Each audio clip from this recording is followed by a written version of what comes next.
Done. Good morning, कैसे हैं आप लोग? ठीक है सर। अच्छे होंगे। चलिए, हम लोग कल की क्लासेज में क्या सब पढ़े थे? कल की क्लासेज के अंदर हमारा एक बेसिक कोचिंग क्लासेस के अंदर हम लोगों ने बात किया था बिजनेस ट्रांजैक्शंस के बारे में। तो ये चीज आपको एक आइडिया आ ही चुका होगा जो बिजनेस ट्रांजैक्शन कितना इम्पोर्टेंट है, कितना इम्पोर्टेंट है। तो बिजनेस से संबंधित ट्रांजैक्शन है उनको हम लोग क्या बोलते हैं? Business transaction. और किस में होना चाहिए? फाइनेंशियल टर्म में होना चाहिए, यानी मॉनेटरी टर्म यानी पैसे में। ठीक है, उसी को हम लोग रिकॉर्ड करते हैं। इसके बाद हम लोग बात करते हैं गुड्स का, यानी इस बिजनेस ट्रांजैक्शन के अंदर ही एक इम्पोर्टेंट वर्ड्स आया था गुड्स। और गुड्स बहुत ही महत्वपूर्ण वर्ड है जिसको हमें समझना जरूरी है। और हम लोग उसको डिटेल डिस्कशन किए थे कि गुड्स क्या है। गुड्स से ही निकल के आता है परचेज अकाउंट, गुड्स से ही निकल के आता है sales return account, sales account. Goods से ही निकल के आता है परचेज रिटर्न अकाउंट और सेल्स रिटर्न अकाउंट। उसके बाद जो गुड्स साल के इन में बचा रहता है उसका हम लोग अब नया नाम रख देते हैं स्टॉक। क्या नाम रख देते हैं? स्टॉक। और साल के इन में फिर उसका दो तरह से हम लोग ट्रीटमेंट करते हैं। साल के इन में जो बचता है उसको हम लोग बोलते हैं क्लोजिंग स्टॉक, और वो अगले साल क्या बन जाता है? Opening stock. क्यों अगले साल ले जाते हैं? तो मैचिंग एक्सपेंसेस की वजह से। किसके वजह से? मैचिंग एक्सपेंसेस की वजह से। उसके बाद हमने बात किया था, हम लोग डिटेल चर्चा किए थे। स्टॉक को भी हम लोग कई तरह से कैटेगराइज किए थे, जैसे कि हमारा raw material stock, work in progress stock के बारे में डिटेल चर्चा किए थे। उसके बाद हम लोग बात किए थे रॉ मटेरियल, वर्किंग प्रोग्रेस और फिनिश गुड्स। तो लगभग ये कंप्लीट हो चुका था, लगभग ये पार्ट कंप्लीट हो चुका था। चलिए, अब आज के अंदर हम लोग नया टॉपिक बात करने वाले हैं, purchase return account. Purchase return account. तो ध्यान से देखिए, परचेज रिटर्न अकाउंट का मतलब क्या होता है। स्टेप बाय स्टेप हम लोग पूरे डिटेल बात करेंगे। It is also called return outward. देखिए, परचेज रिटर्न का एक और भी नाम से हम लोग जानते हैं, return outward. Return outward. Return का मतलब तो समझते हैं, वापस, वापस होना। आउटवर्ड, और एक वर्ड आता है इनवर्ड। एक वर्ड आता है इनवर्ड। आउटवर्ड का मतलब क्या हुआ? आउट। मैं आपसे बोल रहा हूं आउट। आउट मतलब बाहर, समझ रहे हैं? और रिटर्न आउट मतलब मैंने वापस कर दिया। कहां से बाहर कर दिया? बिजनेस से। बाबू, ये बाहर हम कब करेंगे?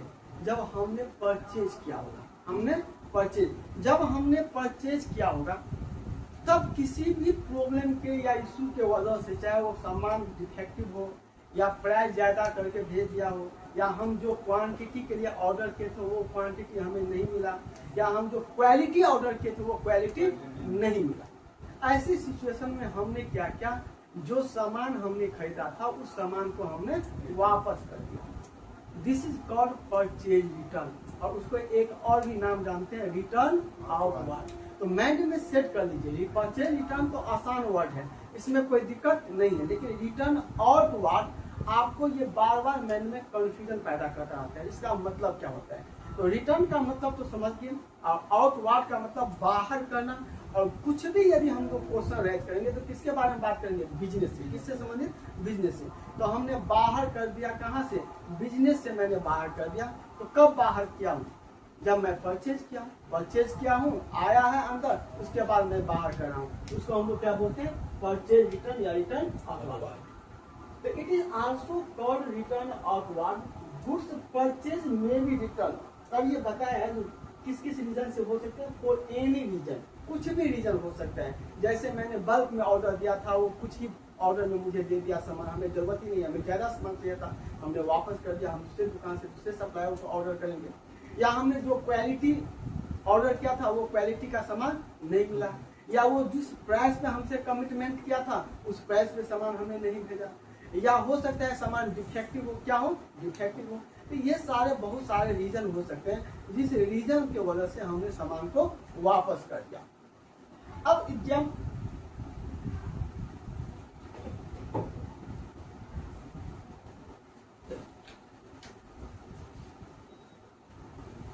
सेल्स रिटर्न, एक शब्द क्या आ रहा है?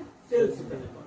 तो अब sales it is also called return inward. यहाँ पे सेल्स रिटर्न तो सिंपल वर्ड है, कोई दिक्कत नहीं है, लेकिन अब एक चीज याद हो जाना चाहिए आप लोगों को, ये या तो परचेज रिटर्न या सेल्स रिटर्न किस संबंध में यूज करते हैं, गुड्स से संबंध में। किससे संबंध में, गुड्स से। तो गुड्स को हमने जब सेल किया है तो बताइए वो हमें वापस भी करेंगे। हमने जैसे परचेज सामान किया था हमने वापस कर दिया, उसी तरह से हमारा कस्टमर भी सामान वापस करता है, तो हम लोग उसको क्या बोलते हैं, सेल्स रिटर्न। लेकिन एक और नाम है रिटर्न इन वार्ड, मानो वापस तो हुआ लेकिन वो सामान फिर अंदर आ गया। क्या आ गया, अंदर आ गया, तो फिर उसका नाम क्या हो गया, रिटर्न इन वार्ड। यदि रिटर्न इन वार्ड बोला जाए तो उसको आप लोग आराम भाषा में समझ सकते हैं, ये सेल्स रिटर्न है। क्या है, सेल्स रिटर्न। एक बात बताइए, परचेज रिटर्न को और भी हम नाम से जानते हैं, ये नाम क्या है, return outward. Return outward, return outward.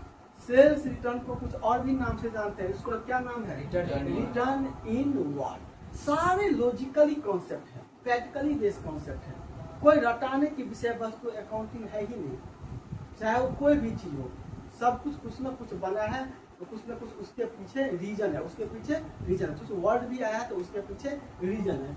अब बात करते हैं, it is also called return inward. Goods sold when return by customer are called sales return या रिटर्न इन वार्ड। जब हम सामान बेच दिए उसके बाद किसके द्वारा, जिसको सामान बेचते हैं उसको हम लोग क्या बोलते हैं, कस्टमर। क्या बोलते हैं, कस्टमर। और कस्टमर के द्वारा जब सामान फिर से वापस हो जाता है तो हम लोग उसको बोलते हैं सेल्स रिटर्न और या रिटर्न इन वार्ड।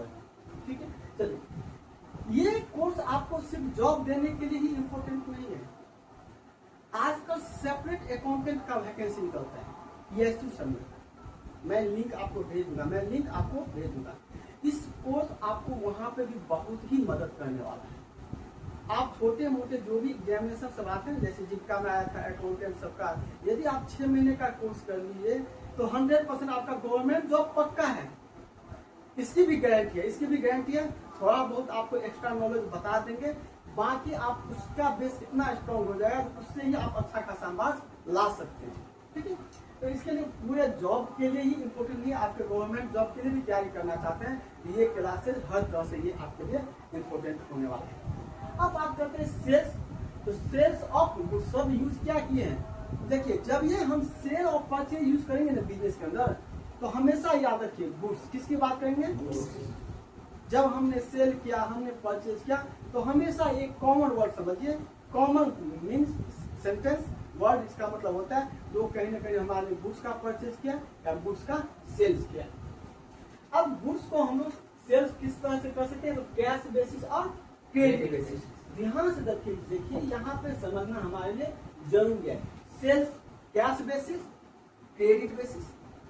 क्रेडिट बेसिस का मतलब गुड्स सोल्ड ऑन क्रेडिट। हमने क्या किया, सामान तो बेचा लेकिन उसके बदले में पैसा नहीं आया। सामान तो गया लेकिन पैसा अभी नहीं आया। पैसा 1 महीना, 2 महीना, 15 दिन, 10 दिन, 6 महीने के बाद पैसा आएगा। This is called goods sold on credit. अब देखिए बाबू, एक चीज समझ में आपको आ जाना चाहिए। मैंने एक बहुत ही इंपोर्टेंट बात किया था, यदि कैश बेसिस पे हमें दिख रहा है, यहाँ पे कैश बेसिस है, यदि कैश बेसिस की बात हम करते हैं तो कैश बेसिस पे यदि हम सामान आपको बेचें तो हमें आपसे कोई रिलेशन नहीं है। तो यहाँ पे कोई आगे रिलेशन जुड़ने की जरूरत है नहीं। कैश बेसिस पे आगे रिलेशन की कोई जरूरत नहीं है। हमें किससे मतलब था, सिर्फ कैश से मतलब था। किससे मतलब था, कैश से। मैं सामान बेचा, कैश आया, आप कौन है, कहाँ के, हमें कोई मतलब नहीं है, कोई लेना देना नहीं। आपने कैश दे दिया, हमें कोई मतलब नहीं है। तो क्या आगे रिलेशन बनने की जरूरत है, आगे रिलेशन बनने की जरूरत नहीं है। लेकिन बाबू यदि हम बात करें क्रेडिट बेसिस पे, तो क्रेडिट बेसिस पे आगे रिलेशन बनेगा कि नहीं बनेगा, बनेगा। क्योंकि हमें फिर उसका नाम का जरूरत है। क्या चीज है, नाम का जरूरत है। अब मैं किसी न किसी पर्सन को बेचूंगा, किसी न किसी कंपनी को सामान बेचूंगा, तो वहां पे जैसे क्रेडिट सेल के अंदर राम, श्याम, सुनील, अमित, ये सब हमारा क्या कहलाते हैं, कस्टमर। क्या कहलाते हैं, कस्टमर।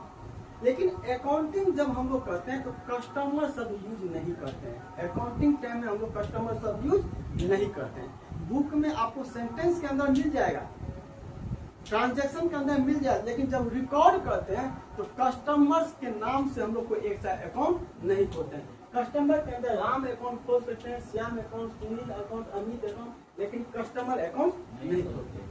किस नाम से रिकॉर्ड करते हैं बाबू? उसको हम लोग डेटर्स के नाम से जानते हैं। किसके नाम से जानते हैं? डेटर्स। यदि मैंने किसी पर्सन को उधार सामान बेचा, उधार सामान बेचा, तो वो पर्सन हमारे क्या है? डेटर्स, देनदार, देनदार, देने वाला। आप हर चीज सोचेंगे किसके एंगल से? बिजनेस के एंगल से। देनदार है वो, देने वाला है। किसको देने वाला है? बिजनेस। लेनदार है वो, लेने वाला है। किससे लेने वाला है? बिजनेस से लेने वाला है। और तो ये इसका जन्म क्या हुआ? नया वर्ड आ गया, डेटर्स। क्या आ गया? डेटर्स। हम लोग जब बैलेंस शीट बनाते हैं तो बताइए, हम एक ही पर्सन को उधार सामान बेचते हैं? नहीं, हम कई पर्सन को उधार सामान बेचते हैं। तो हम लोग उसको बैलेंस शीट में किसके अंदर दिखाएंगे? डेटर्स के नाम से। किसके नाम से? डेटर्स। एक बात अब आपसे मैं क्वेश्चन पूछ रहा हूँ, ये लैपटॉप में पर्सनल यूज के लिए रखा था, लैपटॉप में थोड़ा डिफेक्टिव प्रॉब्लम इशू हो गया, मैं सोचता हूँ आप अपने एक स्टूडेंट को बेच दिया, कम प्राइस में मैं बेच दिया, तो बताइए आपको मैं उधार सामान में बेचा, उधार में लैपटॉप मैं आपको बेच दिया, आप बोले सर 1-2 महीने के बाद पैसा दे देंगे, तो बताइए क्या इस बिजनेस के लिए आप डेटर्स हैं या नहीं हैं? डेटर्स हैं या नहीं है? गलत बात। डेटर्स नहीं है, डेटर्स नहीं है, क्योंकि मैं बाबू ये गुड्स नहीं बेचा हूं। डेटर्स का जन्म तभी होगा जब हम गुड्स को क्रेडिट करेंगे। ये मेरा लैपटॉप तो गुड्स नहीं था ना, ये मेरा पर्सनल यूज के लिए था या ऑफिस यूज के लिए था, मुझे कस्टमर को बेचना नहीं था। लेकिन ये भी पर्सन है, उनको उधार लैपटॉप दिया, उनसे भी पैसा रिकवरी ही करना है। एक आप है जो लैपटॉप खरीदे थे, जो लैपटॉप हमारे लिए क्या था? गुड्स था। तो आपको डेटर्स बोलेंगे, लेकिन उनको डेटर्स नहीं बोलेंगे। उनको बैलेंस शीट में क्या करके दिखाएंगे? सर हमें भी मालूम नहीं और आपको भी मालूम नहीं। आगे सब कुछ आपको कुछ ही क्लासेस में सब कुछ समझ में आपको आ जाएगा, लेकिन इतना समझ में आ गया जो हमारे डेटर्स नहीं है, सभी डेटर्स के अंदर वो आने वाला नहीं है। लेकिन उनको यदि लैपटॉप बेचे हैं, वो लैपटॉप जो मैं बेचने के लिए रखा था, मेरा काम है, तो वो फिर उसका नाम डेटर्स में आएगा, लेकिन उसका नाम डेटर्स में नहीं आएगा। आप ध्यान पूर्वक उस क्लासेस को देखिए, सीरियस होकर देखिए। आप जब जाएंगे कॉर्पोरेट सेक्टर के अंदर, यहाँ से निकलने के बाद आपको एक अलग कॉन्फिडेंस फील होगा। इंडिया के किसी भी कोना में कोई बड़ी से बड़ी कंपनी में आप चले जाइएगा, आप जरूर कॉल कीजिएगा। बहुत सारे विद्यार्थी गए हैं,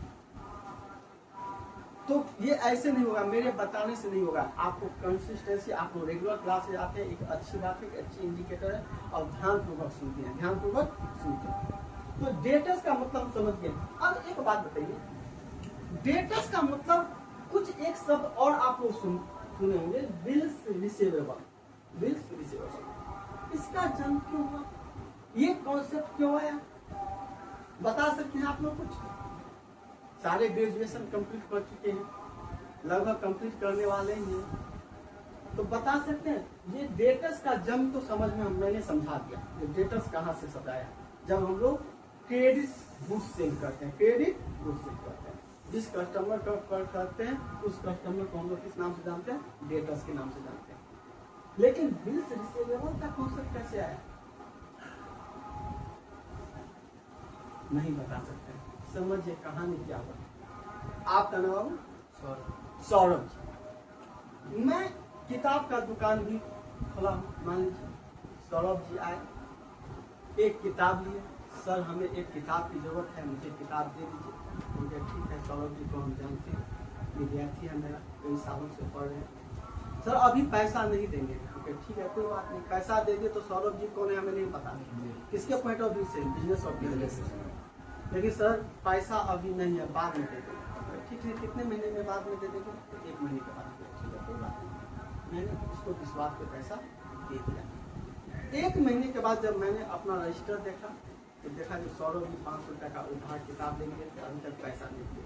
मैंने सौरभ जी को फोन किया, सौरभ जी मैं मिश्रा कॉमर्स क्लासेस के झा सर बोल रहा हूँ, आप कुछ किताब दिए थे, आपका पैसा बाकी है, दे दीजिए। सौरभ जी कौन सर, कहाँ से सर? सौरभ जी मैं मिश्रा कॉमर्स से बोल रहा हूँ, के झा सर। सर मैं नहीं जानता हूँ आपको, आप कहाँ से बोल रहे हैं? आप किताब लिए थे? मैं कोई किताब नहीं लिया था। नहीं, मेरे डायरी में लिखा हुआ है 500 रुपया। तो सर ये आपका डायरी है, आप 1 लाख रुपया लिख देंगे तो मैं दे दूंगा आपको। अब तो मैं टेंशन में हो गया, बातों को समझे। मैं तो अब क्या हो गया, टेंशन में हो गया। हर बिजनेसमैन को ये चीज इस प्रॉब्लम से फेस करना पड़ा होगा। अब मैं क्या करूँ? मैं समझ, चलो ये पैसा कहाँ पे हम लोग डाल देते हैं, बैड डेब्ट्स के अंदर। कहाँ पे डाल दिया? चलो ये पैसा भूल गया। 6 महीने के बाद सौरभ जी मैं सोच रहा था कि अब क्या करूँ। जब इतना विश्वसनीय स्टूडेंट है मेरे पास था, उनको मैंने किताब दिया और वो भी मुकर गए। बोला सर हम नहीं जानते आप कौन के झा सर, कौन मिश्रा कॉमर्स क्लासेस, तो दूसरे पे मैं क्या विश्वास करूँ? ठीक है, लेकिन एक आप थे, आपको भी उधार सामान दिए थे। आपका नाम मंगल जी, वो भी आया था, लेकिन वो 1 महीने के बाद जब ही याद है, सर सॉरी सॉरी सॉरी मैं भूल गया, सर सॉरी सॉरी मैं भूल गया, मैं अभी आपको भेज देता हूँ, और जस्ट वो भेज दिया। 2 तरह के कस्टमर थे, एक रिमाइंडर डालने पे या उनको याद था वो अपने आप दे दिए, जिसको हम लोग बोलते हैं विश्वसनीय कस्टमर, सिंपल भाषा में समझना। लेकिन एक अविश्वसनीय कस्टमर बन गया, जो विश्वसनीय था लेकिन अविश्वसनीय। अब 2 तरह के कस्टमर मार्केट में निकले। लेकिन बिजनेस का तो फंडामेंटल है, कंसेप्ट है बाबू, हमें यदि कैश में सेल करना है तो हमें क्रेडिट में भी सेल करना ही पड़ेगा। अब हमें उसका कोई ना कोई सॉल्यूशन खोजना पड़ेगा, अदरवाइज हमारा क्रेडिट सेल तो होगा ही नहीं। तो मैं सोचा मेरे मन में एक आइडिया तो आ गया, विचार आ गया, करना क्या चाहिए।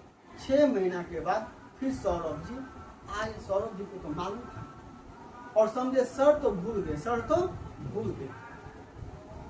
आए, फिर किताब लिए, फिर बोले सर अभी पैसा नहीं है, मैं फिर 1 महीने के बाद पैसा दे दूंगा। लेकिन बिजनेस का कॉन्सेप्ट है, वो एक बार जो भूल गया तो भूल गया, दोबारा नहीं बोलना चाहिए। कस्टमर भी टूटना नहीं चाहिए। हम आपसे रिलेशन क्यों खराब करें? आप जिद पकड़ लिए थे, हम नहीं लिए हैं तो नहीं लिए हैं तो नहीं लिए, पैसा तो बुड़ गया तो बुड़ गया। लेकिन आने वाले आपसे भविष्य में जो इनकम होने वाला है, उसके लिए हम आपसे रिलेशन क्यों खराब करें? जबकि मैं समझ चुका हूं जो आप कस्टमर मेरा सही नहीं है, आप पैसा लेके भाग चुके हैं, तो उसका मैं सोल्यूशन समाधान तो खोज लिया हूँ। तब मैं आपके रिलेशन जो गया वो गया, आने वाले को मैं क्यों सेक्रीफाइस करूं? क्यों आपसे रिलेशन खराब करके मैं छोड़ दूं? तो मैं क्या, ठीक है सौरभ जी आप किताब ले लिए, मैं पैसा नहीं है, मैं क्यों पिछले बातों को भी याद दिलाऊं? उसी टाइम में डिस्कशन हो गया था, मैं समझ गया। क्या ठीक है सर, 1 महीने के बाद मैं आपको पैसा दे दूंगा। मैं क्या, ठीक है कोई बात नहीं है बाबू। इस कॉपी पे एक सादा पेपर है, इसमें लिखिए मैं सौरभ कुमार मिश्रा कॉमर्स क्लासेस के माध्यम से एक बुक 500 रुपये के उधार पे लिया था।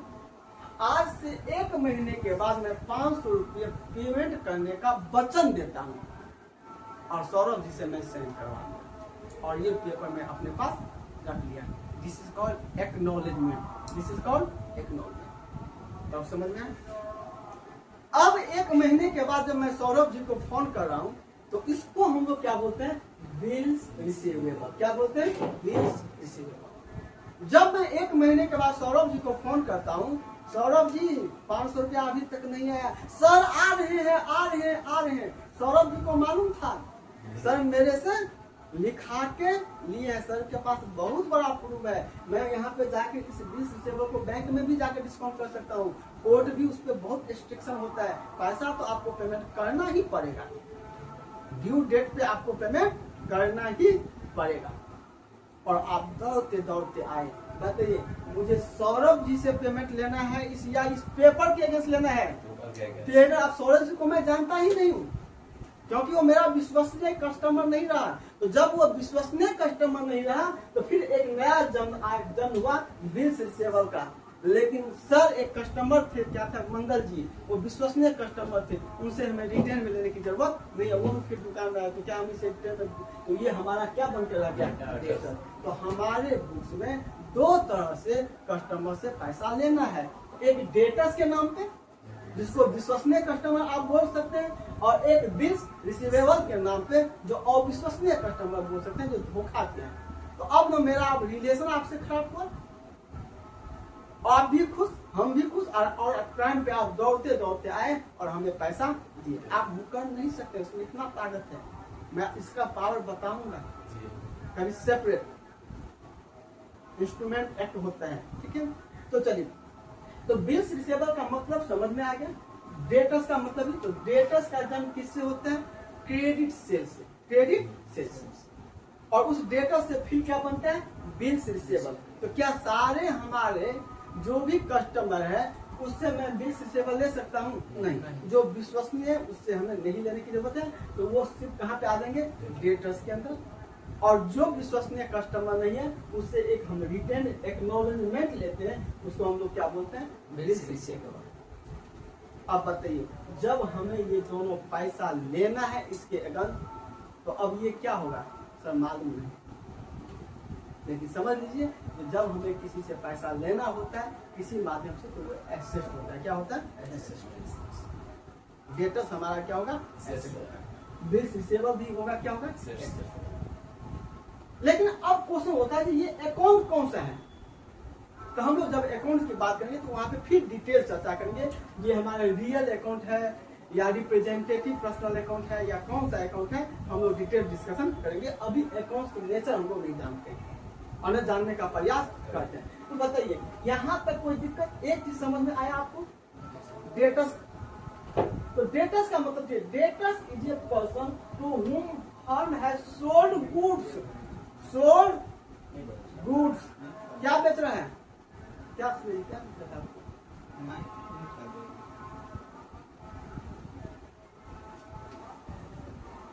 बंद करिए, अरे होगा बंद ठीक। तो ये समझ में आया? तो डेटर्स का मतलब आपको समझ में आया?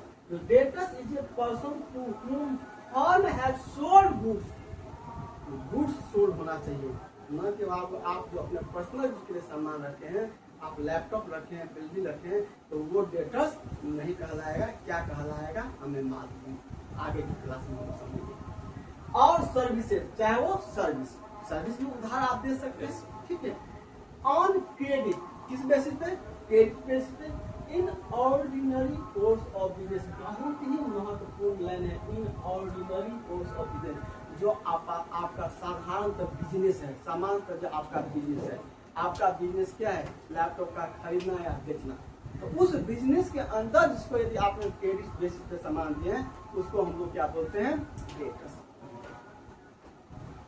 आया समझ में? चलिए, अब हम लोग बात करते हैं बिल्स रिसीवेबल।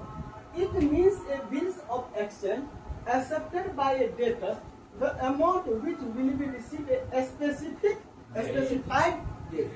किससे एक्सेप्ट होता है? डेटर से। कौन सा डेटर? जो विश्वसनीय नहीं है। आप जैसे क्या नाम था आपका? सौरभ जैसे डेटर से तब हम वहां पे लेते हैं। और रिसीव स्पेसिफाइड, मैंने आपसे लिखा लिया था, तो आप इसमें मेंशन कीजिए, आज से 1 महीने के बाद या 2 महीने के बाद या 3 महीने के बाद मैं आपको पेमेंट करने का वचन देता हूँ। तो चलिए, अब हम लोग बात करते हैं उसी तरह से ट्रेड रिसीवेबल। क्या होता है? ट्रेड रिसीवेबल का मतलब क्या होता है? पैसा प्राप्त करना। अब यदि आपके बैलेंस शीट में जब हम लोग आगे बात करेंगे, पूरे एक एक आइटम की चर्चा करते हैं, तो ट्रेड रिसीवेबल का मतलब क्या होगा? चाहे आपके डेटर्स के थ्रू पैसा लेना है या आपको बिल्स रिसीवेबल के थ्रू पैसा लेना है, दोनों को हम लोग क्या बोलते हैं? Trade receivable. क्या बोलते हैं? Trade receivable. आप बताइए, एक बात बताइए, क्या बिजनेस के अंदर दोनों चीज होना जरूरी है? डेटर्स तो होगा ही, डेटर्स तो बिल्स रिसीवेबल होना जरूरी है, हो भी सकता है, नहीं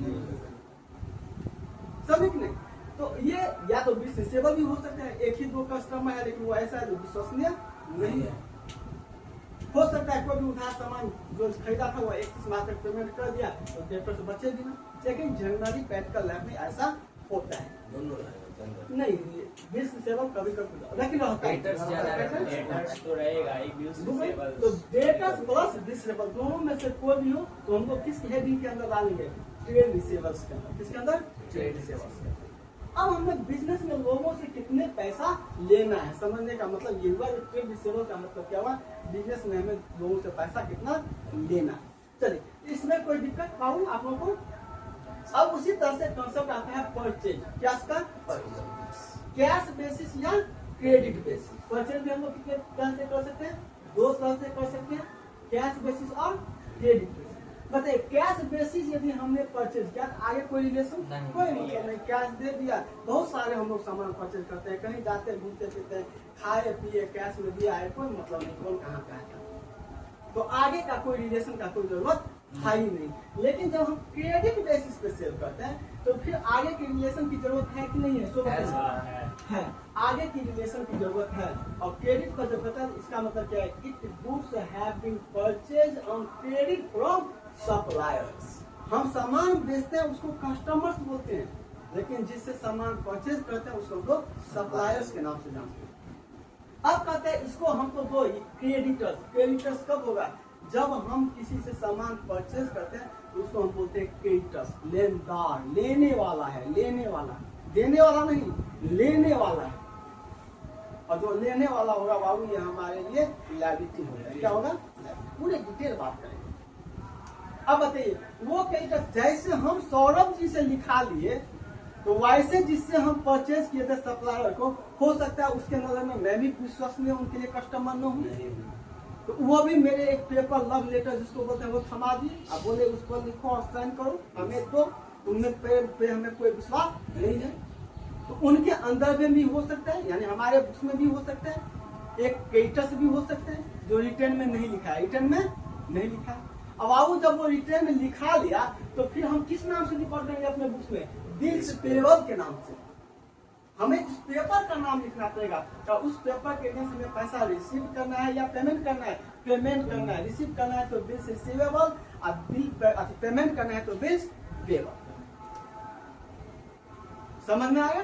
तो चलिए, तो ये दोनों क्या है? सेपरेट है। क्या है? अलग अलग है। तो ये हमारा क्रेडिटर्स भी हो सकता है जिसने हमारे एक्नॉलेजमेंट ले लिया, लिखा के ले लिया, तो एज ए हम क्रेडिटर्स के रूप में अपने बुक्स में रिकॉर्ड करेंगे। और यदि वो पेपर ले लिया लिखा के तो हम उसको पेपर को नोट करेंगे जिसको नाम बोलेंगे बिल्स पेपर। इसके अगेंस्ट हमें पेमेंट करना है। आ रहा है समझ में? चलिए अब हम लोग बात करें क्रेडिटर्स की बात करें। Creditors is a person from whom an enterprise या फर्म परचेजेज गुड्स। देखिए समाज में क्या है? क्रेडिटर्स तभी बनेगा जब मुझसे हम गुड्स परचेज करेंगे, और भी हम सामान अपने पर्सनल यूज के लिए खरीदेंगे, वो क्रेडिटर्स नहीं होगा। समझे कि नहीं? तो ये creditors is a person from home and enterprises या फर्म परचेजेज गुड्स और सर्विस ऑन क्रेडिट। जब हम उनसे क्रेडिट बेस पे कोई गुड्स या सर्विस परचेज किए हैं तो वो हमारे लिए क्या है? क्रेडिटर्स है। अब बात करते हैं हम लोग क्रेडिटर्स की बात छोड़ के बिल्स पेबल्स की बात करते हैं। किसकी बात करते हैं? Bills payable. तो bills payable means a bills of exchange accepted by a firm to pay fix amount a specified. किसके द्वारा एक्सेप्ट किया जाएगा ये? तो ये फर्म एक्सेप्टेड बाय फर्म यानी बिजनेस करने वाली संस्थाओं के द्वारा। टू पे किसके लिए? पेमेंट करने के लिए। फिक्स अमाउंट ए स्पेसिफिक, एक निश्चित अमाउंट होगा और स्पेसिफाइड डेट होगा। तो ट्रेड, अब इसके बाद बन जाता है ट्रेड पेबल। हमें बिजनेस को किस किस को पेमेंट करना है? रिसीव करना है तो ट्रेड रिसीवेबल, अब पेमेंट करना है तो दो रूपों में पेमेंट करना है, एक क्रेडिटर्स के रूप में और एक बिल्स पेबल्स के रूप में। तो बताइए हमें समझ में आया कि नहीं? ये सारे राम कहानी सब कहाँ से निकल के आ रहा है? एक ही वर्ड निकल के आ रहा है, गुड्स। अभी तक गुड्स से आ रहा है, और उस गुड्स भी कहाँ से आके आ रहा है? बिजनेस ट्रांजैक्शन से। बिजनेस ट्रांजैक्शन से। और वो गुड्स का मैंने डिफिनेशन बताया था, जिसमें क्या बताया था? फिजिकल आइटम होना चाहिए। क्या होना चाहिए? फिजिकल आइटम होना चाहिए। तो चलिए आज के लेक्चर को हम यही पे स्टॉप कर रहे हैं। ये बहुत ही महत्वपूर्ण कॉन्सेप्ट है, उसको आप रिकॉल कीजिए, उसको बार बार समझिए, और फिर हम लोग कल मिलते हैं। बंदे हुए पता नहीं क्या बंदे हुए एक बार